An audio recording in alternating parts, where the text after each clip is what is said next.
और उसकी पत्नी की दोनों रहा करते। एक चुहिया उस कुटिया में आ गई तो ऋषि ने सोचा चलो इसका कल्याण करते हैं। उसको कन्या बना दिया, उस चुहिया का कन्या बना दिया उसने। और वो कन्या घर में पढ़ने लगी। ऋषि के यहाँ लोग आते जाते थे, सत्संग होता रहता था, ऋषि ज्ञान दिया करता और उसकी पत्नी आएगी की सेवा करती और कथा वगैरह ज्ञान वगैरह सुनती।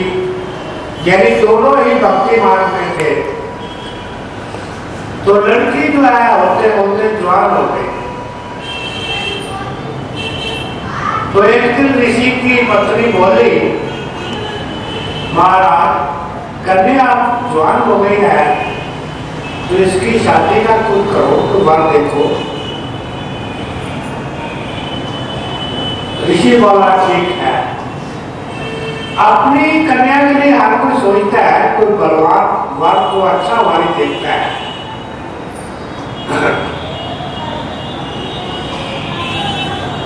उसने सूर्य देवता को बुलाया।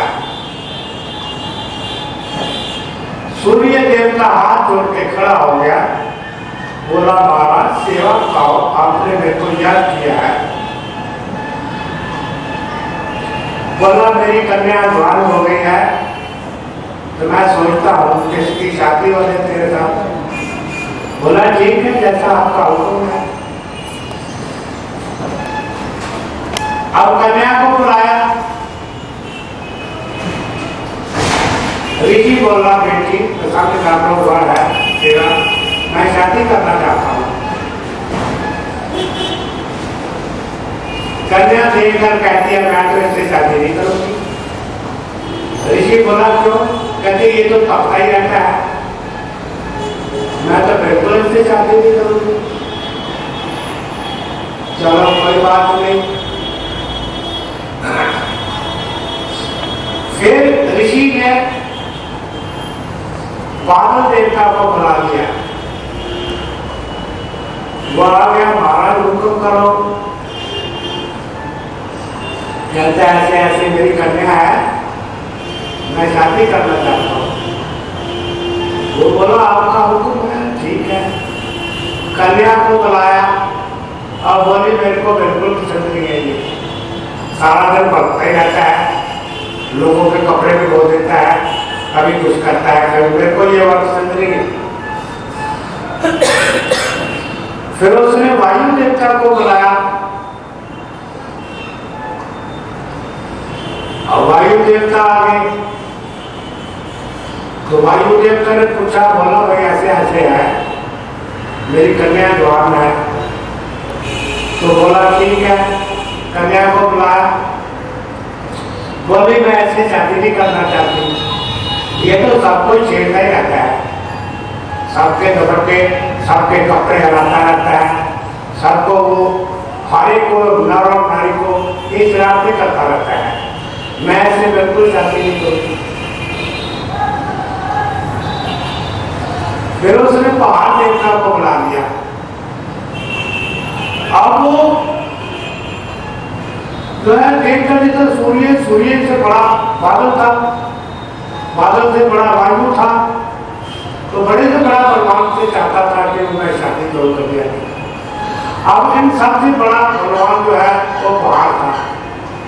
पहाड़ बादलों से बलवान, सूर्य से भी, वायु से भी। पहाड़ को बुला लिया। पहाड़ देवता बोले बोलो महाराज। बोला भाई मेरी कन्या जवान है, मैं इसकी शादी करना चाहता हूँ। बोला ठीक है। अब कन्या को बुलाया। कन्या कहती है मैं तो ऐसे शादी नहीं करती, ये तो पहाड़ पत्थर है, इसका दिल भी पत्थर जैसा है, मैं बिल्कुल ऐसे शादी नहीं करती। अब ऋषि ने सोचा अब पहाड़ों से बलवान कौन है? पहाड़ से बलवान है चूहा, जो चूहा पहाड़ों को भी खोद देता है। अब चूहे को बुला, चूहा देता आगे, बोला भाई तेरी कन्या घर है, मैं उससे तेरी शादी करना चाहता हूँ। बोला ठीक है महाराज। अब कन्या को बुलाया, कन्या देख कहती है हाँ हाँ ये मेरे को पसंद है, इस बात से मैं शादी करना चाहती हूँ। ऋषि ने उस लड़की की पूजा करा दी और बोला रही पूजा की पूजा, जा चूहे के साथ जा। अब ऋषि की पत्नी बोली महाराज क्या बात है, हमारे घर में हमेशा भजन पाठ होता है, भक्ति का वातावरण रहता है, हमारे पास शास्त्र है, कोई ऐसा गलत काम हम नहीं किया, हमेशा अच्छा काम रहता है, लोग आते हैं, शासन होता रहता है, हमारी कन्या का ऐसा क्यों, हमारी कन्या को ज्ञान क्यों नहीं हुआ, इतने इतने बलवानों को छोड़कर और चूहे के साथ शादी की। वो बोला ये चूहा से तो बना पड़ी थी, इसके जो संस्कार है वो बलवान है, इसलिए अपने संस्कारों को नहीं छोड़ा। ऋषि बोला जो इंसान के चोले में आ जाता है, तो इंसान के चोले में कई प्रकार के आते हैं। कई तो पिछले जन्म में इंसान था तो वो इंसान बन के आ गया, कईयों ने पिछले जन्म में भक्ति की वो इंसान बन के आ गया, कईयों ने पिछले जन्म में पुण्य कर्म किए इंसान के चोले में, वो भी इंसान बन के आ गया। और कई पशुओं से कोई बना इंसान, कोई जानवर से बना इंसान, क्योंकि उनको जो इंसान के चोले में जो उन्होंने बुरे कर्म किए थे, इंसान के चोले से जैसा कोई कर्म करता है इंसान के चोले में होता है, तो ये कर्म हो गया है, यानी कि जो भी कर्म जैसा भी कर्म है इंसान के चोले में होता है। इंसान के चोले में ऐसा कर्म करता है कि देवता बन जाता है, देवलोक में चला जाता है। इंसान के चोले में ऐसा कर्म करता है वो देवलोक से भी ऊपर चला जाता है, और इंसान के चोले में ऐसा कर्म करता है भारत की प्राप्ति कर सकता है, और इंसान के चोले में ऐसे कर्म करता है वो जानवर बन जाता है, इंसान के चोले में ऐसे कर्म करता है पशु बन जाता है, इंसान के चोले में ऐसे ऐसे कर्म करता है नीच से नीच चला जाता है, सांप बन जाता है, तो अनेकों प्रकार की दुनिया है। तो वो जब अपने कर्मों का फल भोगता नीच योनियों में, तो उसको भगवान अपना कृपा करता है कि तेरे को मैं फिर इंसान का चोला देता हूँ, अभी तेरे को मौका देता हूँ कि तुम मालक की गलती कर और मेरी प्राप्ति कर, अच्छे कर्म कर, पुण्य कर्म कर। तो ऋषि बोला अपनी पत्नी को, इसने हमारे घर में रहकर भक्ति नहीं की, ना इसने ध्यान सुना, अगर ये हमारे घर में रहकर कन्या की भक्ति करती, ज्ञान सुनती, तो इसने पिछले जन्म के जो संस्कार है वो भस्म हो जाते। इसने कुछ नहीं किया तो इसके पिछले जन्म के संस्कार जो वो प्रबल थे, इसलिए ये पूजा की पूजा हो, इसलिए बड़े बड़े बलवान आए, इसको कोई पति क्षेत्र नहीं आया, पूजा की ना संस्कार पूजा वाले थे, इसको वो पसंद आया। इसी तरह हम लोग जो है अब इंसान का चोला मिला हुआ है, हमारे जो संस्कार हैं पिछले जन्मों के, वो कैसे कैसे हैं, किसी के कैसे हैं, किसी के कैसे हैं। तो भक्ति मार्ग में अपने संस्कारों को बदलना होता है। भक्ति मार्ग में उसकी मार्ग की शरणागति होना होता है। भक्ति मार्ग में जो है मानव की आराधना करनी होती है, उसे प्रार्थना करनी होती है। हे प्रभु, जो प्रारंभ में मेरे से ऐसे ऐसे बुरे कर्म हुए, तो इसलिए मेरे अंदर ऐसे ऐसे बुरे विचार आ रहे हैं। क्योंकि जो भी हम बुराई करते हैं, जो भी हमारे अंदर बुरे विचार आते हैं, वो हमारे कर्म होते हैं। यानी प्रारंभ के जो कर्म होते हैं, एक जन्म में संस्कार बन जाते हैं। वो संस्कार होते हैं, वही हमारे मन में आते हैं विचारों के रूप में, वही उत्पन्न होते रहते हैं। अगर हमारे को ज्ञान है, अगर हमने गुरु का संग किया है और गुरु ने हमारे को ज्ञान दे दिया, तो हम ये चीज का विचार करते हैं कि ये जो संस्कार है, ये बुरे विचार जो है, ये तो हमारे पिछले जन्मों का कर्म है। हमने पिछले जन्म में बहुत बुरे कर्म किए हैं, तो ये जो है, ये बुरे कर्म जो है खत्म होने चाहिए, नहीं तो मैं फिर नीच युद्धों में जाऊंगा। लेकिन ऐसा विचार नहीं करते हैं। हमारा जो विचार आता है, हम बहुत बढ़िया मानते हैं, चाहे कितना ही बुरा हो।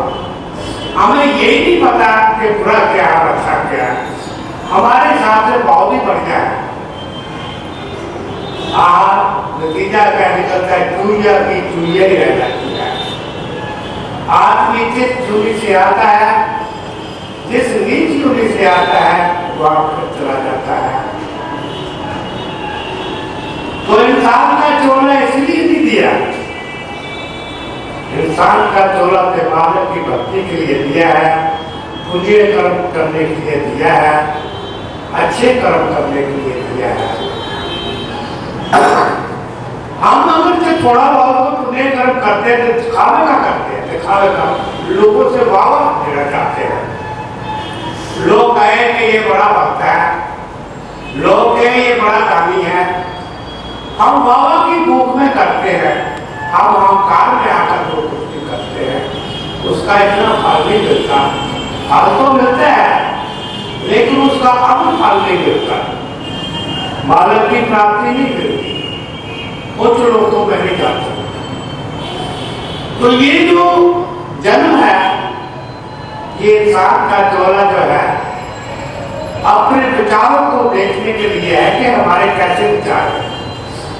हमारी आदत है, हम दूसरों का अनुसरण करते हैं, हम दूसरों को बुराई देते हैं, अपने आप को बहुत अच्छा कहते हैं, दूसरे की चुगली करते हैं, निंदा करते हैं, बुराई करते हैं, अपनी बड़ी बोल बुराई करते हैं कि मैं बड़ा अच्छा हूँ।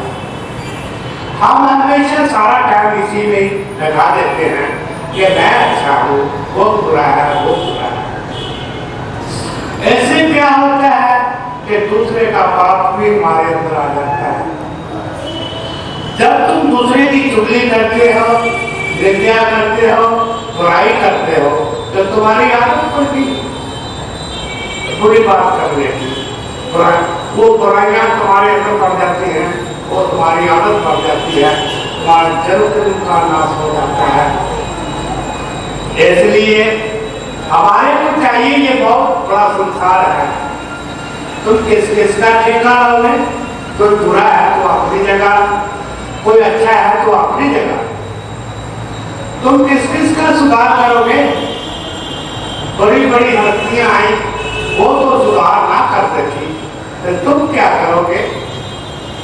भगवान राम जैसे भी आए, भगवान कृष्ण जैसे भी आए, बड़े बड़े लोग आए, बड़े बड़े संत महात्मा आए, वो भी उद्धार नहीं कर सकते, तुम क्या करोगे? इसलिए दूसरों की बुराई को देखने की बजाय हमेशा अपनी बुराई को देखो। ये विचार करो कि दुनिया में सब अच्छे हैं, मैं ही बुरा हूं। तो जब तुम ऐसा विचार करोगे, जब तुम अपने अंदर जांच मारोगे, तो हर इंसान के अंदर बुराइयां होती हैं, चाहे मैं हूं चाहे आप। अगर हमारे अंदर बुराइयां ही ना होती तो हम यहाँ जन्म क्यों लेते? जन्म न लेते, मालक की प्राप्ति कर देते। हमें क्या जरूरत थी जन्म लेने की? अगर हमारे अंदर कमी तो है, कमी के कारण तो हम मृत्यु लोक में आए हैं। इसलिए दूसरे की बुराई को देखने की बजाय अपने अंदर झांको, अपनी बुराइयों को देखो। तुम जब अपनी बुराइयों को देखना शुरू करोगे तो तुम्हें बहुत बुराइयां मिलेंगी। एक एक बुराई भी निकालना शुरू करोगे तो तुम्हारा अंतर साफ हो जाएगा। तुम्हारे जो पिछले जन्म के संस्कार बुरे हैं सब खत्म हो जाएंगे, तुम्हारी भक्ति बन जाएगी, तुम्हें मानव की प्राप्ति हो जाएगी। अब तीसरा, इधर 1 लाख पत्थर का ढेर है, इधर खाली है। एक एक पत्थर इधर रखो तो ढेर तो इधर ही नजर आएगा। इधर 10,000 में पत्थर आ गया फिर भी ढेर इधर ही नजर आएगा। लेकिन एक दिन आएगा जब इधर खाली हो जाएगा, इधर ही ढेर हो जाएगा। तो अपने अंदर जब हम जात मारेंगे तो आस्ता आस्ता सब खाली हो जाएगा। पुराने टाइम में कुएं होते थे, तो कुओं में वो चरखड़ी होती थी लोहे की, उसमें सान की रस्सी होती थी जिसे बाल्टी से बांधकर पानी निकाला करता है। तो आस्ता आस्ता क्या वो सान की रस्सी आस्ता आस्ता चरखड़ी में वो लोहे की उसमें खड्डा पड़ जाता। वो कुएं में पत्थर रखा करते, जो औरतें जाती तो अपना गला पत्थर पर रखती। क्या गला, कहां गला, कहां पत्थर, आस्था करते करते करते उसमें खड्डा पड़ जाता पत्थर। तो हमें जब आपके अंदर जात मारेंगे तो दूसरों की तरफ मत देखो, तो आस्था आस्था करते करते करते करते हमारा मन पवित्र हो जाएगा, हमारी अंतःकरण की शुद्धि हो जाएगी। भक्ति मार्ग में चल नहीं सकता कोई आदमी। भक्ति मार्ग में 2 प्रकार के आदमी चल सकते हैं, चाहे तो पिछले जन्म की भक्ति करती हो, वो तो एकदम थोड़ा इशारा मिलते ही मालक के उस प्रेम में हो जाता है, उसके अंदर भाव आ जाते हैं, उस मालक को मिलने के उसमें गाढ़ प्रेम आ जाता है। दूसरा होता है उसमें जो है नहीं होता है इतना, तो उसको आस्था आस्था तैयारी करनी होती है, उसको अपने मन को पवित्र करना होता है, उसको अपने अंतःकरण की शुद्धि करना होता है। मन पवित्र हो जाए, शुद्ध सात्विक बुद्धि हो जाए। जब शुद्ध सात्विक बुद्धि हो जाती है तो उसकी भक्ति हो जाती है, उसको मालक की प्राप्ति हो जाती है। वो उच्च लोकों में जा सकता है, उच्च ऊपर मालक की प्राप्ति कर सकता है। लेकिन हम लोग ऐसा करते नहीं। अक्सर देखा जाता है कि 2 लोग मंदिरों में जाते हैं या शासन करते हैं या भक्ति करते हैं, इनमें जलन बहुत होती है, ये एक दूसरे से भाव करते हैं और ये एक दूसरे की चुगली निंदा भी भाव करते हैं।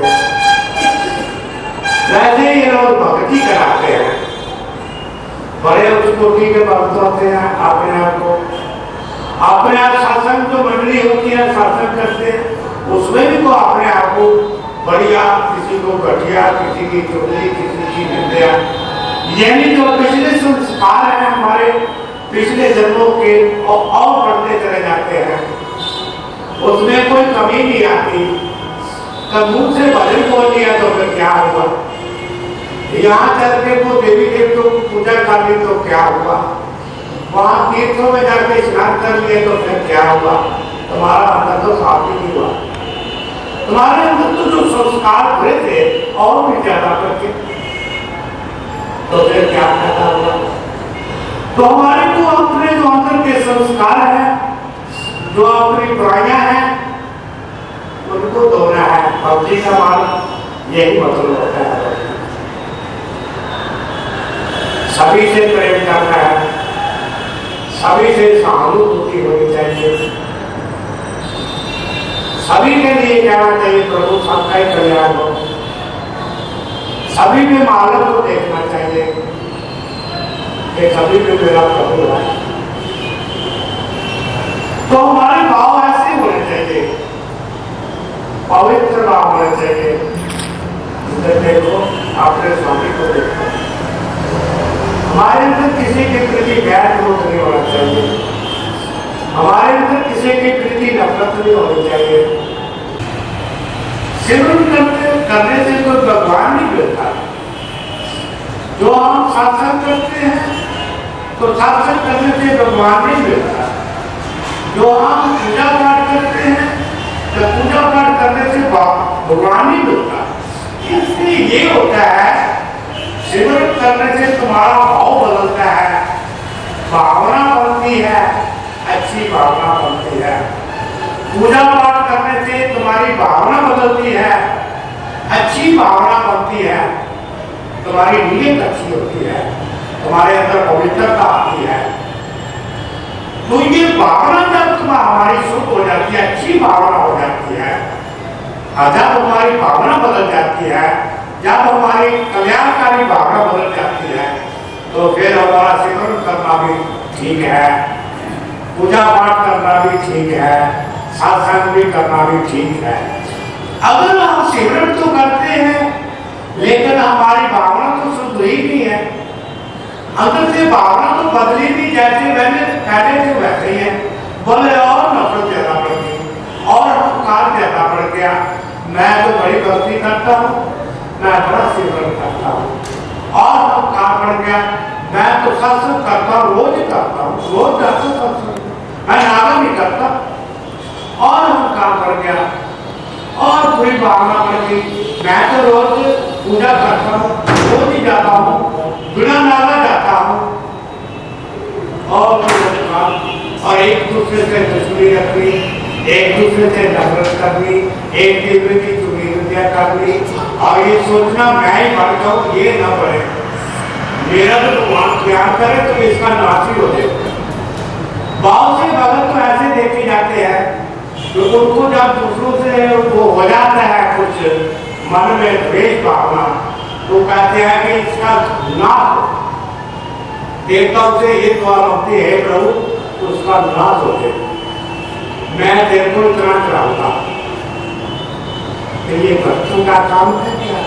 इसका काम ये है कि हमारे जो पिछले जन्म के संस्कार थे, जो हमारे पिछले जन्म के बुरे कर्म थे, बुरे जन्म के संस्कार बन जाते हैं। वो बुरे संस्कार जो हैं वो प्रबल हो गए, अहंकार के कारण और भी प्रबल हो गए, वो नहीं मिटे और बढ़ गए, अहंकार और बढ़ गया। सभी चीज अच्छी है, कोई बुरा कुछ भी नहीं है, हम ही बुरे हैं, हमारी नीयत बुरी है, हमारी भावना बुरी है। तो हमें अपने आप को बदलना चाहिए, अपनी भावना को बदलना चाहिए। सभी से सच्चा प्रेम करो, सभी के लिए भगवान से प्रेम, दुआ मांगो प्रभु सबका ही कल्याण कर। तुम्हारे अंदर दया आनी चाहिए, तुम्हारे अंदर संतोष आना चाहिए, तुम्हारे अंदर कृपा आनी चाहिए, तुम्हारे अंदर क्षमाशीलता आनी चाहिए। हमारे अंदर ना तो संतोष आता है, संतोष सबसे बड़ा धन है, संतोष जितना बड़ा धन नहीं है। ना हमारे अंदर सबर आता है, ना संतोष आता है, ना हमारे अंदर क्षमा आती है, ना हमारे अंदर दया आती है। एक कथा आती है, दो भाई थे, तो गंगा से पानी लाया करते, रोज भोला शंकर की को शाम खुआते थे। उसका रोज का काम था, उनका बड़ी लगन थी उनको।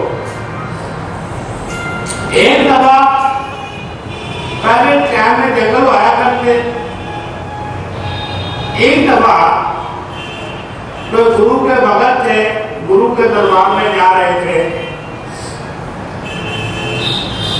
उनको रास्ते में डाकू मिल गए। एक और गुरु का भगत था, तो जब उनको लूटने लगे, मार पटाई करने लगे, तो उसने मुकाबला किया उन डाकुओं का और उनको छुड़वा दिया। तो सब लोग चले गए, कहा तुम जाओ, मैं अपने आप देखूंगा। और उसको भगत को उन्होंने डाकुओं ने काफी जख्मी कर दिया, बेहोश होकर गिर गया। सुबह थोड़ी उसको होश आई और जो दोनों भाई थे गंगा से पानी लाए, तो वो बोला मेरे को पानी पिला दो, मैं बहुत प्यासा हूं, मेरे को पानी मिल जाएगा, मैं बच जाऊंगा। वो बोले अगर तेरे को आप पानी पिलाते हैं तो ये पानी तो जूठा हो जाएगा, और इस पानी से तो आपने बोला कि का स्नान करवाना है, और फिर जूठा होगा तो उसका स्नान थोड़े तो आ सकते हैं। उन्होंने उसको पानी नहीं पिलाया, पानी नहीं पिलाया और वो भगत मर गया। जब वहां भोला शंकर का स्नान कराने लगे तो आवाज आई, भोला शंकर जी बोले और चुट्टो, और चुट्टो, मेरे को स्नान कराने,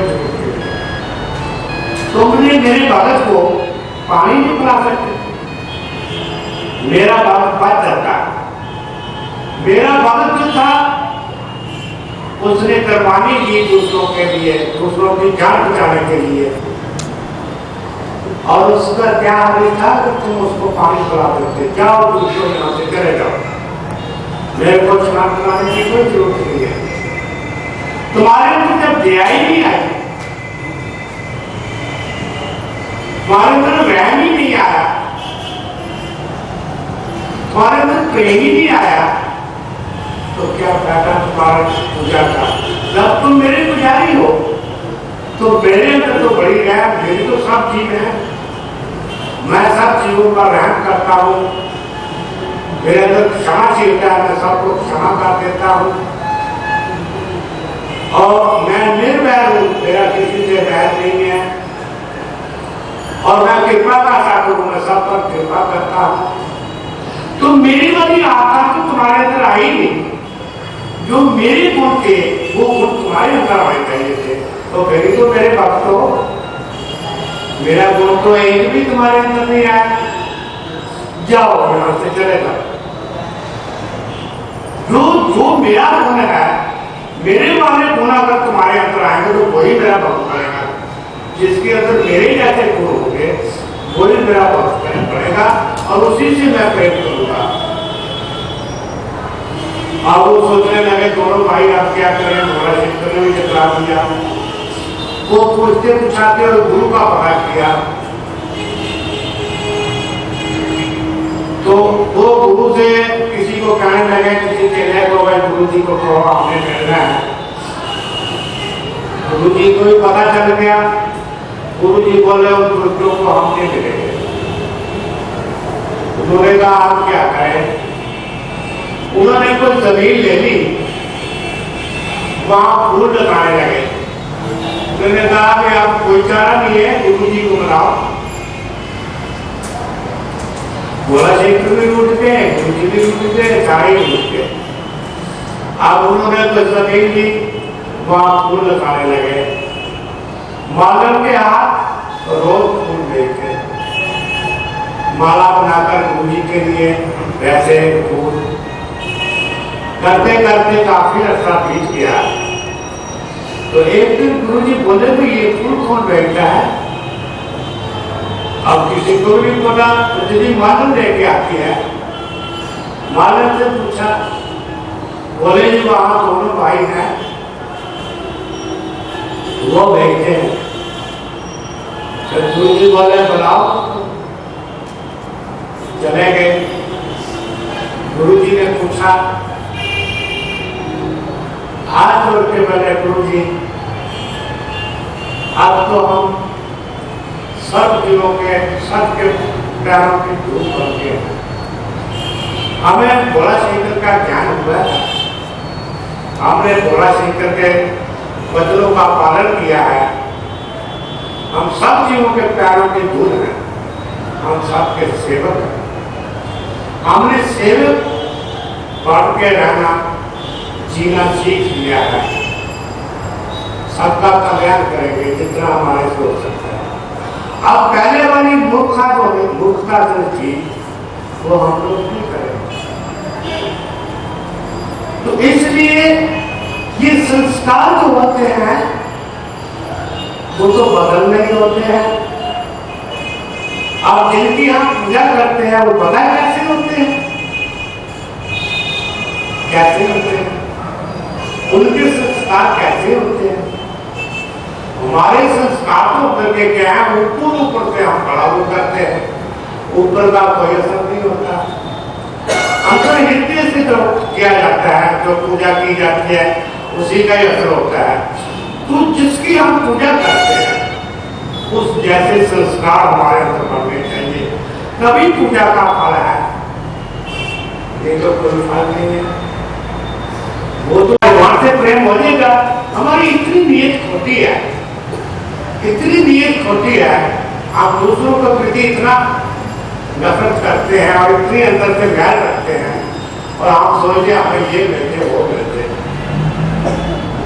हमारे अंदर पवित्रता कैसे आ सकती है?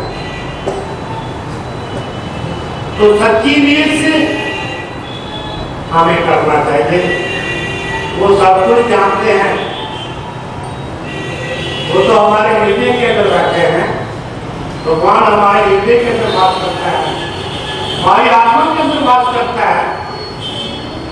वो तो सब कुछ जानता है, तो उसे बताने की जरूरत ही क्या है, उसे मांगने की जरूरत ही क्या है। वो सब कुछ जानता है।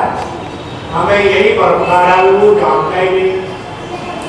वो तो हर टाइम हमारे पास है। हम कभी उससे जुदा हो ही नहीं सकते। वो सदा ही हमारे साथ है। एक महात्मा थे, उसके दो चेले थे। वो अपने चेलों को ज्ञान देने के लिए एक दिन बोला, लो मुर्गा देखो एक, और जहां कोई नहीं देखता वहां मुर्गे का सिर काट देगा। आप दोनों चले चले गए जंगल में, एक ने इधर उधर देखा, कोई नहीं देखता, उसका सिर काट दिया। दूसरे ने इधर उधर देखा, वो कोई नहीं देखता, तो उसने सोचा भगवान तो अंदर देख रहा है, भगवान से बचकर हम कहाँ जा सकते हैं। वो तो हमारी आत्मा में ही बैठा है, वो तो हर टाइम देख रहा है, वो तो कर्मों का फल देखता है। वो दूसरे से नहीं काटा, मुर्गे को लेकर आ गया। गुरुजी ने पूछा पहले से, हाँ भाई, बोला नहीं जहां मैंने मुर्गे का सिर काटा वहां कोई था नहीं था, कोई नहीं था देखने वाला। दूसरे से पूछा कि तुमने क्यों नहीं काटा, कहते हैं वो तो हमारी आत्मा के अंदर ही बैठा है, वो तो कभी हाथ भाई को हाथ में देखते रहता है, उससे तो कोई आदमी छिप ही नहीं सकता। हमें ये भ्रम है, भगवान कौन सा देखता है, बुरे कर्म करते हैं या हम कुछ मांगते हैं, भगवान को क्या पता। भगवान कहाँ देखता है, भगवान कहाँ रहता है, हमें कुछ पता ही नहीं है। चल रहे हैं, किसी को भक्ति मान बैठे हैं, अहंकार में भक्ति मान बैठे हैं, बहुत अहंकार हो गया है। जो बुरे कर्म करते भगवान भगवान भगवान भगवान पौधा देखकर पौधे को पढ़ा देते हैं, कोई हमारा है, उल्टा भाव होता है।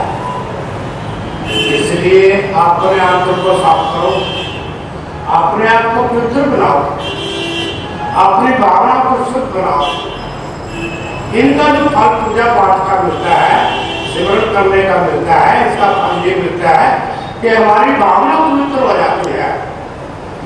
जब वहां बाबरा लोगे तो फिर समझो भगवान मिलेंगे। तो जब सारी उल्टा हम करते रहे, हमारी भावना कोई तरी नहीं हुई, उल्टा और ज्यादा अहंकार हो गया और जितनी दुनिया भर की प्रज्ञा हमारे अंदर आ गई, जो गिरना आ गई, नफरत आ गई, चुगली करने लगे, निंदा आ गई, बोल बढ़ाई, पता नहीं कितना ही के लोग और बुरे बुरे कर्म करने। ये जो इंसान अपने आप को धोखा देता है, कोई किसी का कुछ नहीं करता, जो भी करता है अपने लिए करता है। जो अच्छे कर्म करेगा अपने लिए, अगर बुरे कर्म करेगा तो अपने लिए, किसी का क्या रहेगा, उसका जन्म जन्म का नाश हो जाता है। तो ये इंसान का चुना इसलिए थोड़ा ही मिला है। अपने आप को समझो, अपने आप को जानो और बुराइयों को छोड़ दो। जितना मैं कहता हूं अपने अंदर जान पाओ, दूसरों को देखना बंद करो। तो अपने अंदर को, अपनी भावना को बदलो। जब तक भावना शुद्ध नहीं होती तब तक भक्ति भक्ति नहीं है, तब तक सारे कर्म भी बुरे बनते हैं। वो देखने को तो बड़े अच्छे लगते हैं, लेकिन अंदर उसकी जड़ें बहुत बुरी होती है। क्योंकि जब हम दिखावे की को बात करते हैं तो पूर्ण रूप से हम सोचते हैं कि किसी को पता ना चलते। चलो किसी को तो नहीं पता चलेगा तो भगवान को तो पता चल ही रहा है, जो साथ साथ कर्म लिख रहा है, जितने कर्मों का फल देना है वो सबको जान रहा है, वो तुम्हारे अंदर ही बैठा है। वो इंसान अपने आप को धोखा देता है और इंसान के अंदर खुशियां नहीं आती, कोई आनंद नहीं है। चिंता, दुविधा, दुख, कलेश, परेशानियां, क्योंकि आपने सोचते जाना है। कभी किसी मसला तो कभी कोई मसला उठ गया, कभी कोई मसला उठ गया, कभी कोई मसला उठ गया। हर टाइम मसले भी फंसे रहते हैं। फिर कहते हैं कि हम पूजा करते हैं, हम सिमरन करते हैं, हम पाठ करते हैं। अरे ये सब कुछ करते तो तुम्हारे मसले क्यों रहेंगे? जब मसले तो होने नहीं चाहिए। जिस आदमी की भावना बदल जाती है, मानव से प्रेम हो जाता है, उसके सब मसले खत्म, उसके सब जितने भी दुख है, कलेश है, दुविधा है, तृष्णा है, वासना है, कामना है, सोच है, चिंता है, सब उसके अंदर आनंद भी हो जाता है, उसके अंदर खुशियां आ जाती हैं। मसले तो नहीं, इसका मसले हैं। जो आदमी मसलों में फंसा हुआ है, कभी किसी दुविधा में, कभी किसी दुविधा में, तो इसका मतलब और भक्त नहीं है, और भक्ति नहीं करता, उसका प्रभु से प्रेम नहीं है। जो प्रभुता हो गया, जो सारी सृष्टि का मालिक है, सब जीवात्माओं का मालिक है, जो सबको देने वाला है और जो सबका पालन पोषण करने वाला है, तो जो उसका हो गया तो उसको मसले क्या रहे उसके? सोचने की बात है। एक शहंशाह की जो पत्नी होती है उसका क्या मसला रहता है? जो शहंशाह का बेटा होता है उसका क्या मसला रहता है? वही सब मसले खत्म हो जाते हैं। तो इसका कारण क्या है? हमारा रास्ता ही गलत है, हमारी सोच ही गलत है। हम जो अपने अंदर में जो भावना है वो गलत है। जो अंदर हमारे संस्कार थे, जो पिछले जन्मों के संस्कार थे, जो बुरे संस्कार थे, उसको हमने बदला नहीं है। वो और भी बढ़ते चलेंगे, और भी बढ़ते चलेंगे, और उससे फिर मसले बढ़ गए। मसले तभी बनते हैं जब हमारे पिछले जन्म के बुरे संस्कार होते हैं। जब वो बढ़ जाते हैं तो वही मसले होते हैं। जो संस्कार है पिछले जन्म का, वो मन के अंदर आता है विचार के रूप में, वही मसला है। उस मसले को हम लेकर बैठ जाते हैं, दिन रात दुखी, दिन रात सोच चलते रहते हैं, वो कर्म पड़ जाता है। कर्म पड़ गया तो वो मसला तो बहुत गलत है, वो संस्कार बुरे थे, आगे कर्म भी बुरा बना, आगे इंसान के चोले से भी गए, इंसान का चोला भी नहीं मिलता, आगे फिर नीच भी हो जाते हैं। कई बार कई लोग सवाल करते हैं भाई ऐसा क्यों, तो भाई ये तो आप अंतर की बातें हैं, ये संस्कार है, इसको बदलना तो पड़ेगा। तो उस मालक का आसरा देकर उस मालक से दुआ मांगनी होती है। हम दुआ का कुछ नहीं मांगते, हम तो अपने स्वार्थ की बात करते हैं। हम जो हमारे मसले हैं ना, मसलों के बारे में से बात करते हैं, मेरा ये मसला, मेरा वो मसला, मेरा ये मसला। अगर जो भगवान उसका मसला हल कर देता है तो और खतरे में गिरेगा। मसला हल हो गया, वो तो पिछले जन्म के बड़े संस्कार हैं, वो पिछले जन्म के संस्कार और भी प्रबल हो गए, उसका फल मिल गया, और आगे चला और आगे चल नीचे लोगों को यही मालूम हो रहा है भगवान मेरे ये काम करते, मेरा वो करते, हर टाइम मसले लेके बैठे हैं। इनको ये नहीं पता कि ये मसले है क्या। ये संस्कार तो यही भस्म हो जाने चाहिए। ये तो हमारे पिछले जन्म के बुरे संस्कार हैं। अगर इन संस्कारों में पूर्ति होती है तो हमें इंसान का चोला नहीं मिलेगा और खतरे से तो इंसान के चोरी में आकर प्रकृति का संग छोड़ना होता है। ये सारे जितने मसले हैं ये सारी प्रकृति है, ये सब क्रिया है, ये हमारे कर्म है, ये पिछले जन्म के पूरे कर्म है। इनका संग छोड़ना होता है, इनका त्याग कर देना होता है, मालक की शरण में पड़ना होता है। उसकी शरण में पड़कर हे प्रभु मैं तो खुश हूं, मैं अनु हूं, मैं जीव हूं, मैं बिल्कुल छोटा हूं, मैं अज्ञानी हूं, मैं मूर्ख हूं, मैं कुछ भी नहीं। प्रभु तू तो संपूर्ण है, तू तो सब कुछ जानता है। तो उसकी शरण में पड़कर प्रभु मेरी एक ही बेनती है, वो कबूल करो। मेरी बेनती ये है कि मेरा एक भी इच्छा पूरी ना हो। हे स्वामी मेरी एक भी इच्छा पूरी ना हो, तेरी इच्छा संपूर्ण हो। क्योंकि प्रभु मैं तो मूर्ख हूं, अनजान हूं, अज्ञानी हूं। मेरी जितनी भी इच्छा है ये प्रकृति की है, ये तो मेरा जन्म जन्म का नाश करने वाली है। ये तो मेरे को मरण जन्म में फिर फंसा देगी, मेरे को नीच दुनियों में ले जाएगी। हे प्रभु तू तो संपूर्ण है, तू तो ज्ञानी है, तू तो सब कुछ जानता है।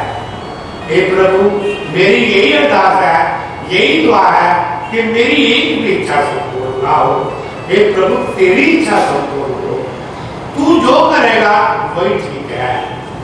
प्रभु मैं तो बस यही दुआ है कि मेरी अपनी शरणों में रखो, मेरे को तो तेरा प्रेम चाहिए प्रभु। मैं अज्ञानी हूं, युगों के युग बीत गए, मैं भटकर हूं, कभी किसी योनि में कभी किसी योनि में, और ऐसे भटकती चली जाऊंगी। जीव जो है भटक रहा है। हे प्रभु कब छुटकारा होगा, कैसे छुटकारा होगा? ये प्रकृति का संग जो है इसमें करके आगे फिर कर्मों का बोझ, आगे फिर बोझ, तो उससे ये प्रार्थना करनी होती है बार बार। हमारे अंदर विचार आएगा कि मेरा ये मसला पूरा हो जाए, मेरा ये मसला पूरा हो जाए, मेरा ये मसला पूरा हो जाए।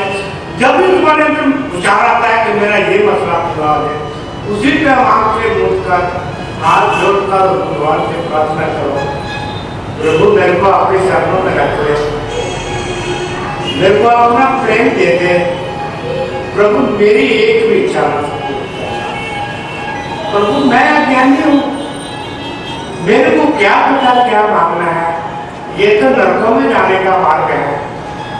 इसलिए कि प्रभु मेरी कोई भी इच्छा संपूर्ण ना करना, हे स्वामी तेरी इच्छा संपूर्ण हो, तू जो कहेगा जो करेगा वही मेरे को मंजूर है। हे प्रभु मेरी यही प्रार्थना है कि मेरी कोई इच्छा संपूर्ण न करना, बस अपने चरणों में रख ले, मेरे को तो तेरा प्रेम चाहिए, इसके स्वाद कुछ चाहिए। क्यों क्यों भारी हो, पहले जोड़ा था, आगे बेटे बेटियां होंगे, आगे पोते पोतियां होंगे, मसले कमली भारी होती चली गई, जो कमली पीछे क्यों क्यों भारी हो, ये कमली तो भारी होती चली जा रही है, ये मसले भारी होते चले जा रहे हैं, ये मसले बढ़ते ही चले जाते हैं। कभी देखा है किसी का मसला खत्म हुआ, मसलों का हाथ देखा है किसी को मरते समय तक भी वो नहीं खत्म होते। ये मोह जाल कैसा है, इसमें खासकर मसले नहीं खत्म होते, चाहे मरता मर जाए। एक बढ़िया था, बड़ा गरीब था, तो अपनी दुकान में वो चक्की पीस रहा था, दाने पीस रहा था चक्की में, तो चक्की वो चलाता जाए तो ये कहता जाए, हे प्रभु इससे तो मैं मर जाऊं तो अच्छा, हे प्रभु इससे तो मैं मर जाऊं तो अच्छा, कितना दुख है मेरे को, हे प्रभु इससे मैं मर जाऊं तो अच्छा। इतने में एक संत आ गए और संत बोले, चल तेरे को मैं स्वर्गों में ले जाता हूँ, स्वर्गों में चलेगा? कहता भाई स्वर्गों में तो मैं चला जाऊं, अभी बच्चे छोटे हैं ना, इनको छोड़ के कैसे जाऊं, अभी तो कह रहा है कि इससे मैं मर जाऊं तो अच्छा, और उस स्वर्गों के लिए स्वर्गों को आदमी जा सकता है, बहुत पुण्य कर्म होते हैं वही तो जाता है। कहता नहीं अभी नहीं जाऊंगा, बोला ठीक। फिर संतों ने चक्कर लगाया तो फिर देखा वो मर गया था। संतों ने अपने योग बल से देखा वो कहाँ गया, देखा वो खोता मर गया है और उसी दुकान के आगे बता है। उसने कहा यही है ये, उसके कान में बोला चल तेरे को स्वर्गों में ले चलूं। बोला स्वर्गों में तू ले चलेगा? अब मैं चला गया तो मेरे लड़कों का इतना काम है, चाहे कितने ही बोझ मेरे पर ना दे, मैं ले जाता हूँ, और वो दूसरा गधा मेरी जगह आएगा, वो थोड़ा इतना बोझ उठाएगा, मेरे तो बड़ा अपनी है ना तो काम। अब ये मसलों की बात बता रहा हूँ, मोह में जो खा जाता है उसकी बात बता रहा हूँ। कहता अच्छा भाई तेरी मर्जी। फिर सब चले गए, फिर कुछ टाइम बाद संत आए, देखा वो गधा भी मर गया। फिर वो उसने देखा अब वो कहाँ गया, अब वो योगपाल से देखा तो अब उस घर का कुत्ता बना हुआ है। फिर वो बोला चल तेरे को स्वर्गों में ले चलो। बोला स्वर्गों में तू ले चलेगा, देखे नहीं ये बहुओं ने कितना कितने कीमती जेवर पहन रखे हैं, तो मैं इसकी कॉल करता हूँ, अगर मैं चला जाऊंगा तो जेवर नहीं लूट के ले जाएगा। वो फिर चला गया। तो इस तरह करके आगे आगे जन्म लेता चला गया, वो मोह माया में नहीं निकला। आगे वो मेंढक बन जाता है, वो फिर लेने के लिए आता है, सब चाहते तो स्वर्ग में ले चलो, तो कहता है ये मेरे पोते पोतियां हैं, मैं इनको देखकर बड़ा पसंद रहता हूँ। वो फिर चला जाता है, तो फिर आता है, कहता है आप ले चलो, फिर वो गंदगी का कीड़ा पड़ जाता है। कहता चल तुमको स्वर्गों में ले चलो। कहता देखो मैं ही रह गया हूँ क्या, और कोई नहीं तुमको मिलता स्वर्गों में ले जाने के लिए।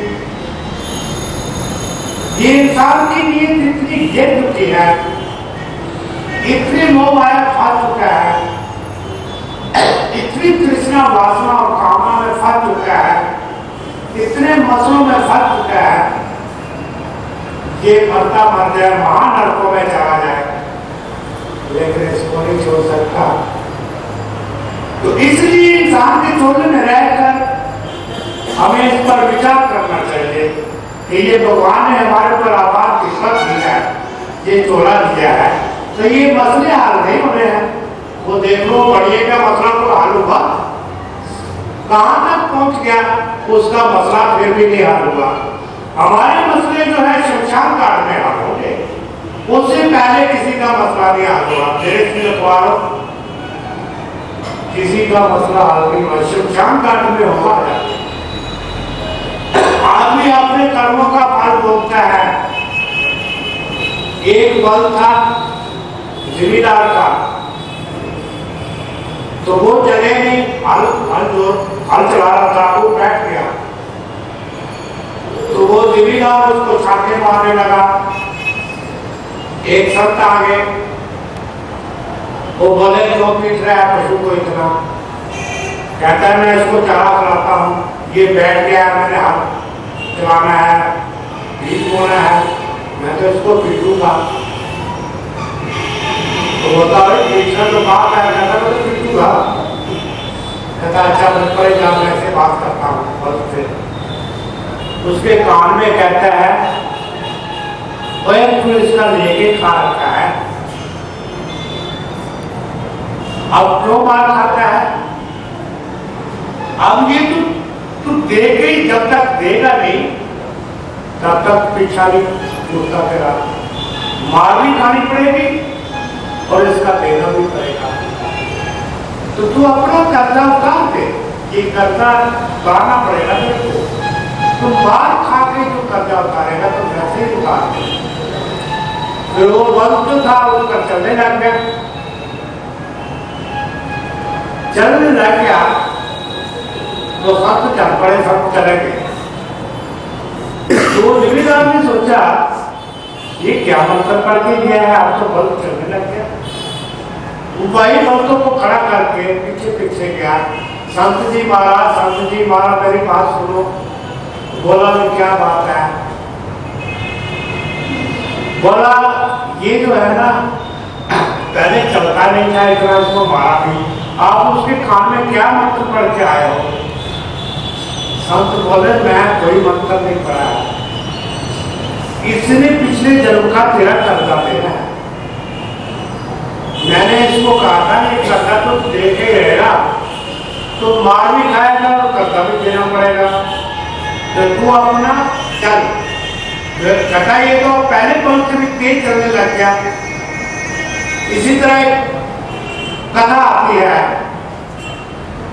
कहाँ राजा भोज और कहाँ गंगू तेलू था, गंगू था उसका नाम। एक दफा राजा भोज का जो हाथी था उसने उसको नशा पिला कर कहता है तो मेरे हाथी का मुकाबला कर ले। जो गंगू था वो तेली था, वो बोला मेरा झोटा तेरा करेगा तेरे हाथी का। अब लोग वहां इकट्ठे हो गए। अब बताओ मस्त हाथी, अब हाथी ने उस जोटे का कर्जा देना था और जोटे ने उस तेजी का कर्जा देना था। अब जब मैदान में छोड़ा गया और हाथी देखते चीख मारकर भाग गया और जोटा उसके पीछे पीछे। जो तेजी का जोटा होता है कमजोरी होता है, तेरा सारा दिन वो उल्लू में चलना। उसने हाथी को जड़ से मार दिया। अब राजा ने इनाम दिया, राजा ने इनाम रखा बस, वो तेजी को मिल गया, जोटा भी मिल गया। राजा ने पूछा भाई ये बात क्या है? उसने कहा ये बात ये है, ये हाथी जो है इसने कर्जा जोटे का देना था और जोटे ने मेरा कर्जा देना था। जो हमारे मसले हैं जिसमें हम दिन रात डूबे रहते हैं, एक चक्र में पड़े हुए हैं, ये सब लेने देने के सबक है। किसी का तो हमने लेना है और किसी का देना है। कोई बाप बन के आ गया, कोई बेटा बन के आ गया, कोई माँ बन के आ गया, कोई बेटी बन के आ गई, कोई बेटा रिश्तेदारियां उठ जाती है। जिन्होंने देना है वो बड़ी सेवा करते हैं, और जिन्होंने देना है बड़ा रोक से देते हैं। कई जगह देखा होगा माँ बाप बड़े परेशान है तो मानते ही नहीं, लोग देते हैं, धमकाते भी है, साथ धमकाते भी है। और जिन्होंने पिछले जन्म का देना है और बड़े सेवक करते रहते हैं। तो ये संसार चक्र जो है इसकी समझ आना बड़ा मुश्किल है। ये सब लेन देन के सबक है। जब वो हमारा देने देने का संबंध खत्म हो जाता है तो हम आगे जन्म ले लेते हैं। तो ये लेने देने के संबंध में इतने मोह में फंस जाते हैं कि हमारे मसले बन जाते हैं। मेरी बेटी का कोई बेटी का मसला लेके बैठा है, कोई बेटे का मसला लेके बैठा है, कोई किसी चीज का, कोई किसी चीज का, ये मसले दिन रात है। और जब मर जाता है कोई किसी का नहीं, हिसाब का हो गया, बात खत्म हुई, वो आगे जन्म ले लेता है। और पिछले तो वही रहते हैं, वो बड़े साथ जाते हैं, आगे जन्म लेता है। जिसके यहाँ को लेने देने के संबंध है वहाँ बच्चा पैदा होता है, जवान होता है, शादी हो जाती है, बेटे बेटियां हो जाती है। क्या ये मसला हमारा पहली दफा ही है? क्या हमने ये पहली दफा जन्म लिया है? क्या ये परिवार हमारा पहली दफा ही बना है? इसे पिछले जन्म भी था, उसे पिछले जन्म भी था, उसे पिछले जन्म, उसे पिछले जन्म, उसे पिछले जन्म, उसे अनंत युगों के युग बीत गए, युगों के युग बीत गए हैं जन्मते मरते, कभी किसी परिवार में, कभी किसी परिवार में, कभी किसी योनि में, कभी किसी योनि में। हम देवता भी रहे हैं, हम राजे महाराजे भी रहे हैं, हम बंदर भी रहे, हम कुत्ते भी रहे, हम सांप भी रहे, हम जानवर भी रहे, हम गौ भी रहे, पक्षी भी रहे, पता नहीं कौन कौन सी योनियों में घूम घूम कर आए हैं और इसमें घूमते रहते हैं। अब जो है, अब जो परिवार बैठा, हम दिन रात इसी के चक्कर में बैठे हैं, इसे भी मसले बना के बैठे हैं। मेरा ये मसला पूरा हो जाए, मेरा ये मसला पूरा हो जाए, मेरे बेटे का ये काम हो जाए, मेरी बेटी का ये हो जाए, मेरा वो हो जाए, मेरा भाव हो जाए। दिन रात चिंता में हर इंसान को चिंता है। तो मरने के बाद कौन सा मसला आएगा? वो जो लेने देने का हिसाब कर रहा है यही खत्म हो जाता है। आगे जो हम कर्म करते हैं मोह में पड़कर, वो हमें उल्टा नरकों में घेर देते हैं। जिन मसलों को लेकर बैठे हैं हमें मान नरकों में घेरते हैं। उस मसलों में लेकर हमारी भक्ति भी नहीं बढ़ सकती, हमारे अंदर पवित्रता भी नहीं आ सकती, हमारा जो शुद्धि नहीं हो सकती, हमारा भाव नहीं बदल सकता, हमारी भावना नहीं बदल सकती, हमारी नीयत में गड़बड़ हो जाती है, हमारी नीयत भी नहीं बदलती और नरकों में जाते हैं। कौन जाएगा हमारे साथ? बताओ कौन जाएगा? ये मतलब नहीं है गलत नीति है, कमाओ, अच्छा कमाओ, अच्छा खाओ, अच्छा पहनो, अपना धर्म को जो है बच्चों को पालन पोषण करो, उनकी शादियां करो, सब कुछ करो, ये मतलब नहीं है। लेकिन हम दिन रात मसलों में क्यों फंसे थे? अपना नहीं है, आगे से आगे, आगे से आगे, जब तक जिंदा है ये मसले खत्म ही नहीं होते, ये हमारा स्वार्थ खत्म ही नहीं होता। तो इस मसलों में, इस स्वार्थ में हमारी भक्ति कैसे बनेगी? हमारा जन्म जन्म का नाश हो जाता है। इंसान का चौड़ा तो इसलिए थोड़ा ही बना है कि दिन रात चिंतों में रहना, कभी तीसरे मसले को लेकर, कभी मसले अनेक हैं, एक थोड़ा ही है। इसकी ये तो हम मिसाल दे नहीं सकते, छोटी मोटी एक आध मिसाल देते हैं, लेकिन इसकी क्या मिसाल दे? हर एक इंसान के मसले हैं, अनेकों प्रकार के मसले हैं, अनेकों प्रकार की चिंता है।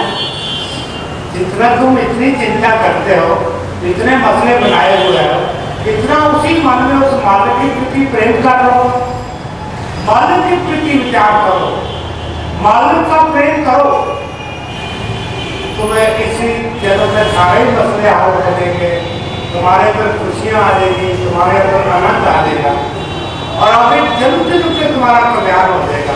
जो खूब कभी करते तुम्हें तो भरम हो रहा है, माल तुम्हारे दिखता है कि नहीं दिखता, माल में है कि नहीं है, किसने देखा है, जो ऐसी बात है तुम्हारे इतने भरम है तो फिर पूजा पाठ क्या है, फिर सिमरन क्या है, फिर शासन क्या है। तो कितनी अपनी नीयत को बदलो। अब टाइम थोड़ा रह गया है, वक्त का कोई पता नहीं है। आज तक जो कुछ भी किया ये शरीरों के लिए किया है, अपने लिए क्या किया, आत्मा के लिए क्या किया। हम चेतन हैं तो आत्मा की क्या अपराध है, उस मालक की भक्ति, उस मालक का प्रेम, तो सच्चा प्रेम हो। जो हमारे मसले हैं, जो हमारा स्वार्थ है, वो सारे शरीर के लिए है। शरीर यही मां के पेट में मिला है और यही रह जाना है, ये साथ नहीं जाना है। शरीर ही पैदा होता है और शरीर ही मरता है। आत्मा में पैदा होती है ना मरती है। ये जो कर्म है ये तो कर्मों का फल भोगती है, शरीर में कर्मों का फल नहीं भोगना है, ये तो यही खत्म हो जाता है। तो ये मसले जो हमारे हैं ये सदा सदा के जन्म के लिए नाश कर देते हैं।